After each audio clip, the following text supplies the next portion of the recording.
Um sistema dinâmico é aquele em que as variáveis dependem do tempo, como os sistemas de trânsito e o crescimento de uma cidade, por exemplo.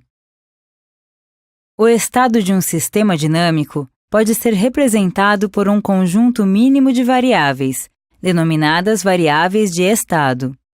Em um sistema constituído por um gás, as variáveis são o volume, a pressão e a temperatura. Se houver mudança de uma ou mais variáveis, podemos dizer que houve uma transformação gasosa. Estudaremos especialmente 3 tipos de transformações gasosas: a isovolumétrica, em que o volume é constante, a isobárica, em que a pressão é constante, e a isotérmica, em que a temperatura é que se mantém constante.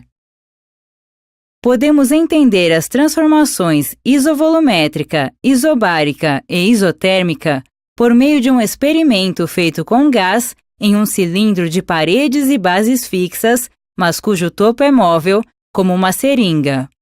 Para observar a transformação isobárica, pressionamos levemente a base do êmbolo da seringa sem alterar a força aplicada.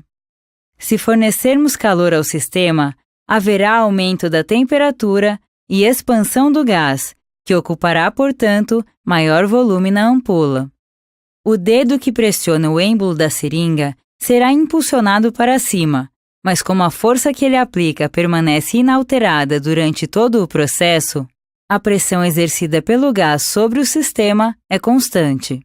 Logo, nesse tipo de transformação, o volume e a temperatura são diretamente proporcionais e a pressão é constante. Podemos, então, formular uma equação que relaciona volume e temperatura. No caso da transformação isovolumétrica, o volume ocupado pelo gás não se altera. Depois de pressionado o êmbolo da seringa, a agulha é aquecida. Com isso, a temperatura aumenta e o volume do gás tende a se expandir. Para que o volume do gás não aumente durante o processo, devemos pressionar com mais força o êmbolo da seringa.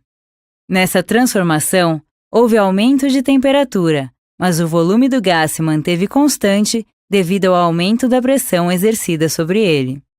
Assim, podemos dizer que a pressão e a temperatura são diretamente proporcionais e relacionar essas duas grandezas por meio de uma equação.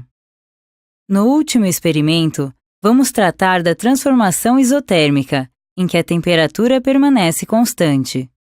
Dessa vez, pressionamos o êmbolo da seringa de modo que o volume do gás diminua, à medida que a pressão exercida sobre ele aumente. Ao reduzir a pressão sobre o êmbolo, diminuiremos a pressão do gás sobre o sistema, cujo volume então aumentará. Nesse processo, volume e pressão variaram de forma inversamente proporcional, enquanto a temperatura se manteve constante.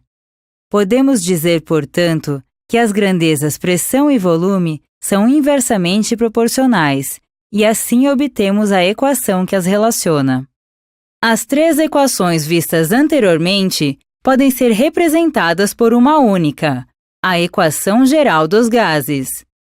Essa equação relaciona as 3 variáveis de estado de um gás: pressão, volume e temperatura.